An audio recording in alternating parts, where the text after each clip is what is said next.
The desert has always called to me. Not the picture postcard kind, with rolling dunes and blazing sunsets, but the desolate, forgotten stretches.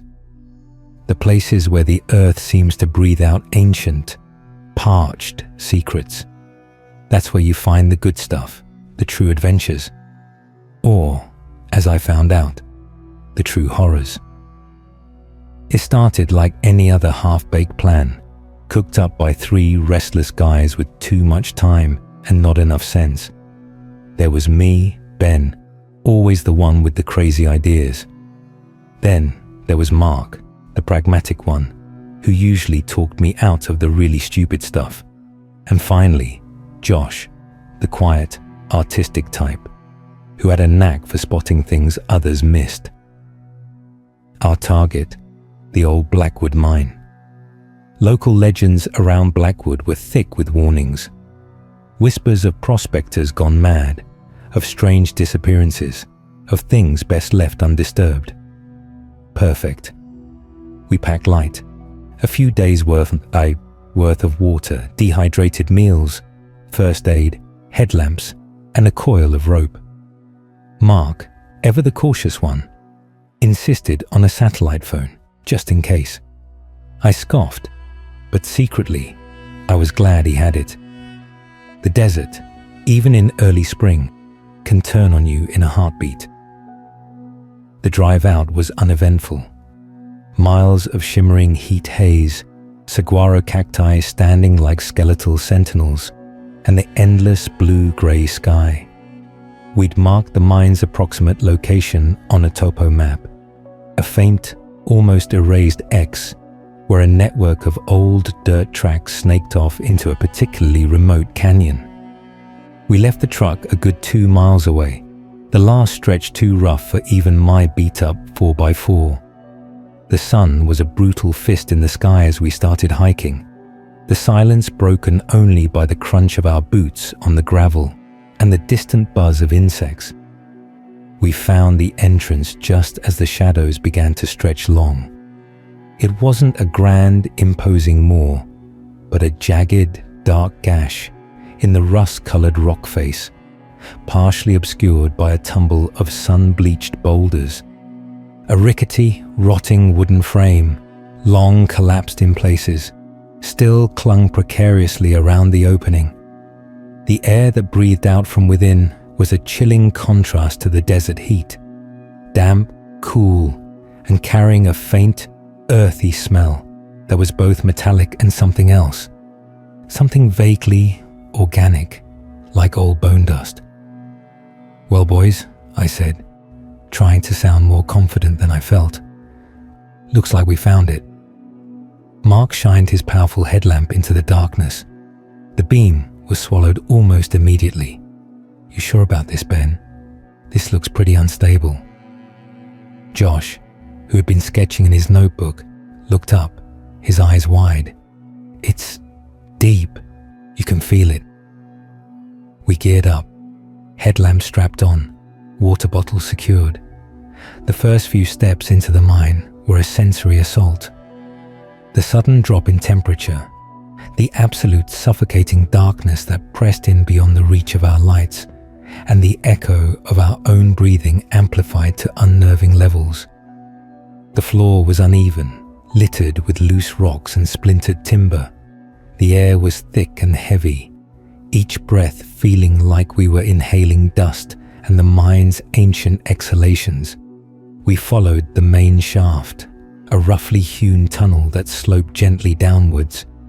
Every few yards, skeletal timbers, long rotten, protruded from the walls, relics of a forgotten mining operation. The walls themselves were slick in places, glistening with what looked like mineral deposits, but also with something else, a slimy, dark sheen that reflected our lights with an unsettling glimmer. "Hear that?" Josh whispered, his voice barely audible above the rhythmic drip of water somewhere ahead. We stopped, holding our breath. For a moment, there was nothing but the thumping of our own hearts. Then, it came again, a faint scratching sound, like fingernails dragging over rock, far off in the darkness. "Probably just rats," Mark muttered, but his voice lacked conviction. We pushed on, deeper and deeper. The air grew heavier, and the sense of pressure in my ears increased. The tunnel began to narrow in places, forcing us to duck and squeeze through tight passages. Our headlamp beams danced wildly, picking out strange formations in the rock, phantom shapes that seemed to twist and writhe in the periphery of our vision. Then we hit the first chamber. It was larger than the tunnel, a roughly circular cavern. In the center, half buried in scree and dust, was an old ore cart, its wheels rusted solid, its wooden frame almost entirely decayed. What stopped us, though, was what was around it. Scattered on the floor were various discarded tools, picks, shovels, a coil of rusty chain, but also something else. Bones. Not large bones, but small, scattered fragments, glinting eerily in our lights. They looked too small to be human, perhaps some desert animals that had wandered in and become trapped. But a chill still snaked its way up my spine. "All right," Mark said, his voice a little strained. "Let's not linger. We don't know how stable this place is." We continued, the tunnel branching off in several places. We chose the most prominent path, following the faint signs of previous excavation. The scratching sound returned, closer this time, and accompanied by a faint, wet shushing, like something dragging itself across the damp floor. "It's not rats," Josh said, his voice tight with fear. We picked up our pace, an unspoken agreement passing between us. The adventure was rapidly turning into something else entirely. The air grew colder, and a new smell began to permeate the mine, a cloying sweet stench, like something rotting, but mixed with a metallic tang that made my teeth ache. Then we found it, another chamber, much larger than the first, and in the center, a gaping hole, like a dark maw in the earth. It wasn't a natural formation. The edges were too regular, too deliberate. It looked like a drilled shaft, but impossibly wide, and from it emanated that smell, far stronger now, and the wet, shushing sounds were unmistakable. "What the hell is that?" Mark whispered, his headlamp beam trembling slightly. As if in answer, a sound ripped through the silence of the mine, a low, guttural growl echoing from the depths of the shaft. It was a sound that vibrated in my chest, a primal warning that sent a jolt of pure terror through me. "We need to go," Josh choked out, his face pale in the artificial light. We didn't need to be told twice. We turned as one, scrambling back the way we came, our footsteps echoing frantically. The growling intensified closer now, and the scratching, shushing sound seemed to be right behind us. Panic set in. My breath hitched in my throat, my heart hammered against my ribs. I stumbled, almost falling, my headlamp beam dancing wildly across the walls. Mark was ahead of me, moving with an almost desperate urgency. Josh was right behind me, his gasping breaths loud in my ears. We reached the main shaft again, the one that led back to the entrance. But as we burst into it, a shadow, impossibly large and fast, flickered at the edge of our lights, disappearing around a bend we had just passed. "Did you see that?" I yelled, my voice hoarse. "Keep moving," Mark roared back, not even bothering to look. The scratching and shushing were now directly behind us, a horrifying symphony of movement. It sounded heavy, like something immense was dragging itself through the narrow tunnels, its bulk scraping against the rock. And the smell was overwhelming, making my stomach churn. We ran, our legs burning, lungs screaming for air. The exit, which had seemed so close when we entered, now felt like a distant dream. The mine itself seemed to be closing in, the darkness pressing down, the air growing thick with an unseen presence. Then, a sound that froze my blood, a high-pitched, almost human shriek, full of agony and rage, that reverberated through the mine, rattling the very rock around us. It was followed by a sickening thud, and then silence. Absolute, terrifying silence. "Josh!" I yelled, spinning around, my headlamp beam cutting through the oppressive blackness. No answer. Only the ringing in my ears and the thumping of my heart. "Josh!" Mark's voice was a desperate cry. We fumbled our way back, our lights frantically sweeping the tunnel. And then we saw him. Josh. He was slumped against the wall, his head bent at an unnatural angle. One of his legs was twisted beneath him at a grotesque angle, bone protruding through his pants. But it was his face that truly shattered me. His eyes were wide open, staring blankly at the ceiling, filled with a horror that transcended even death. And on his cheek, a deep, jagged gouge, as if something with immensely sharp claws had raked across it. But there was something else. Streaked across the wall above him, dripping slowly onto the floor, was a thick, viscous substance. It was dark, almost black, and glistening with a sickening sheen. It didn't look like blood. It looked synthetic or alien. "Oh God," Mark whispered, his voice trembling. He knelt beside Josh, his hands hovering, as if afraid to touch him. "We have to get him out." "We can't," I said, my voice flat. My mind was reeling, struggling to process the nightmare unfolding around us. "It's still here. It's waiting." As if on cue, the growling started again, a low rumble that vibrated through the floor. It was closer this time, just around the bend from where Josh lay. "Go!" I screamed, grabbing Mark's arm and pulling him away from Josh's body. "We have to go, now!" He resisted for a moment, his eyes still fixed on our dead friend. But the growling intensified, rising to a snarl that sent a fresh wave of terror through us. Mark finally moved, and we stumbled back, leaving Josh behind. The decision ripped at my gut, but I knew, with an awful certainty, that to stay meant joining him. We ran, blindly, fueled by pure, unadulterated fear. The sounds of whatever was pursuing us were relentless.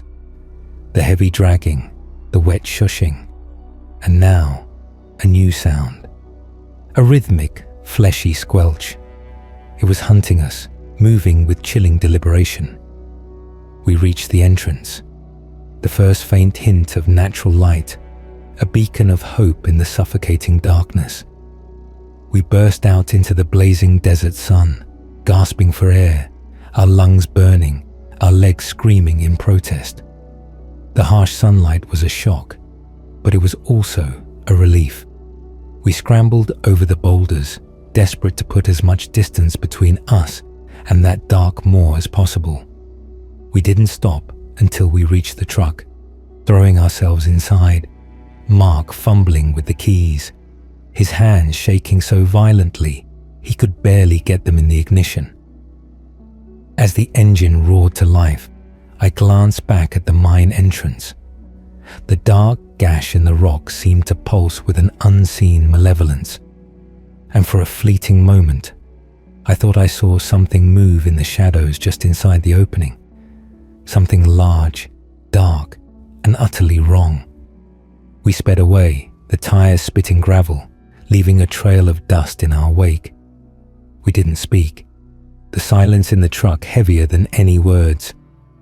The sun beat down, but I felt a pervasive chill that had nothing to do with the air conditioning. The drive back to civilization was a blur of terrified exhaustion. We stopped only for gas, too paranoid to linger anywhere. We didn't report it to the authorities. What would we say?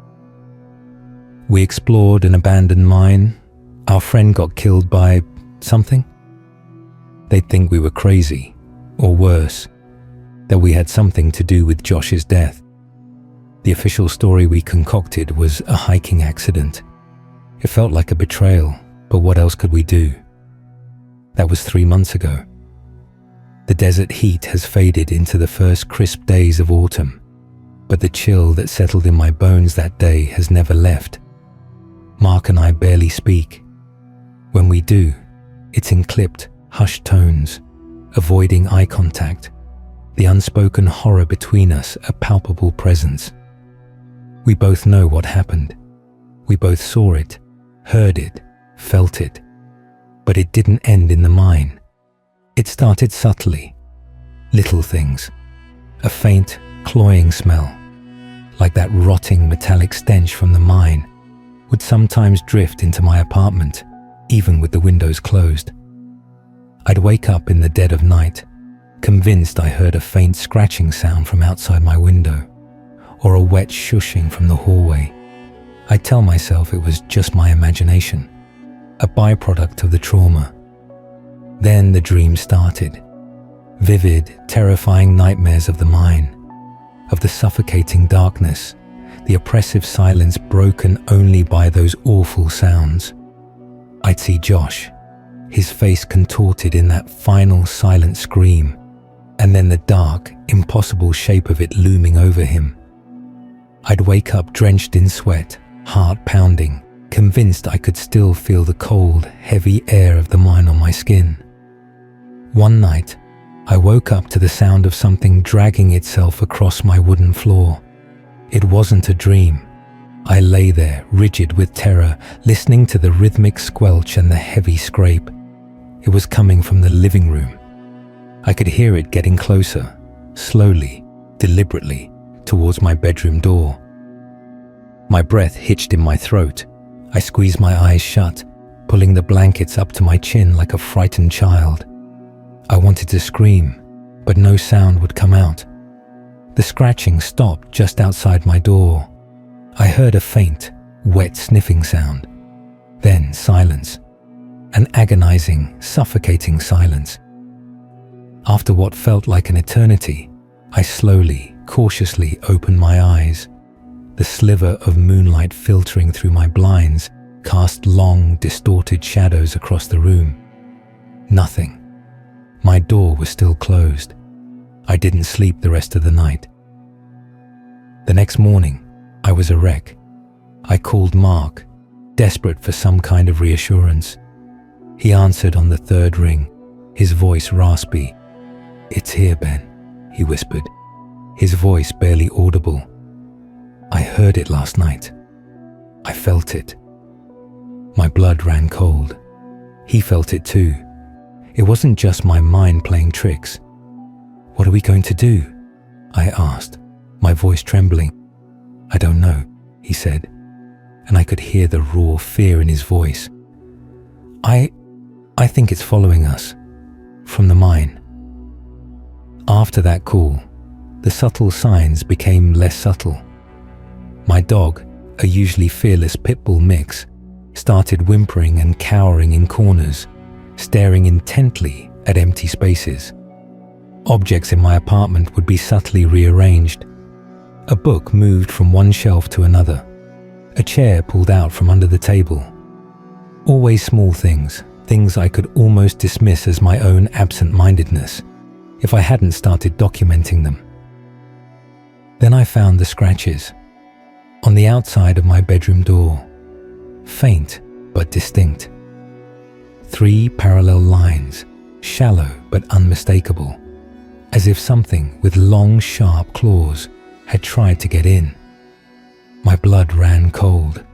It had been outside my door that night. Mark's experiences were worse.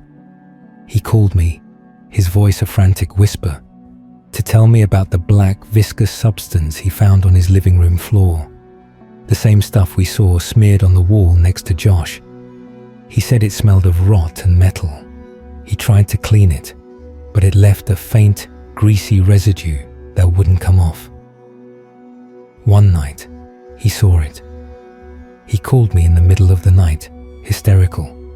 He'd been in his kitchen, getting a glass of water when he saw a shadow move in the periphery of his vision, just outside his back door.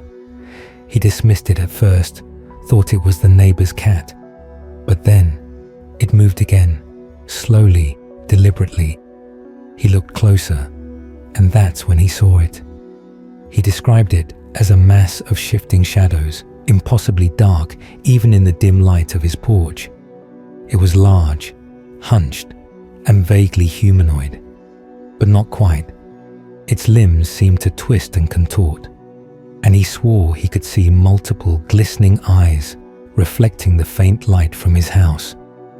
And then he saw the claws, long, obsidian black, tapering to razor-sharp points. They were scraping against the glass of his back door, making a faint, agonizing sound. He screamed, dropped his glass, and it shattered on the floor. The creature, if that's what it was, seemed to recoil slightly, then melted back into the shadows of his yard. He spent the rest of the night barricaded in his bedroom, shaking, terrified. I don't know what to do. We can't go to the police. We can't tell anyone. Who would believe us? We'd be institutionalized. We went to a place where we didn't belong. We woke something up, something ancient, something that preys on fear and silence. It's not just a creature. It's a living nightmare, born of the Earth's forgotten places. I'm writing this because I don't know how much time I have left. The incidents are growing more frequent, more aggressive. The smell is constant now, a suffocating shroud in my apartment. The scratching and dragging sounds are almost always present, sometimes faint, sometimes terrifyingly close. My dog hides under my bed, whimpering constantly. I saw it last night. I was in the living room, trying to distract myself with a movie, when the power flickered and died. The apartment was plunged into absolute darkness. My heart seized in my chest. I fumbled for my phone, its flashlight a weak beam against the oppressive blackness. That's when I saw it. It was standing in the hallway at the entrance to my living room. It was tall, impossibly thin, and draped in what looked like shadows, but shadows that moved and writhed independently. Its head was small, almost featureless, but I could make out the faint glint of multiple, small, wet eyes, reflecting the dim light from my phone like scattered jewels. And its hands were long, skeletal, ending in those dreadful black claws. It didn't move. It just stood there, watching me. I couldn't breathe.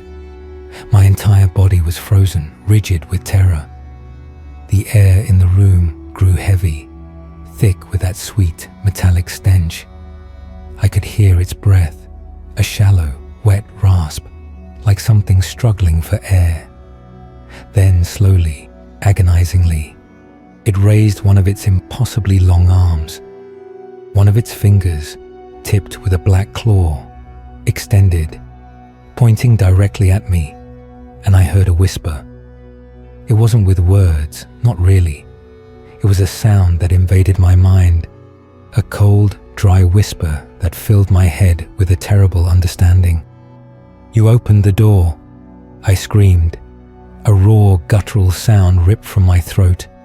I threw my phone at it, blindly, and scrambled backwards, knocking over the coffee table.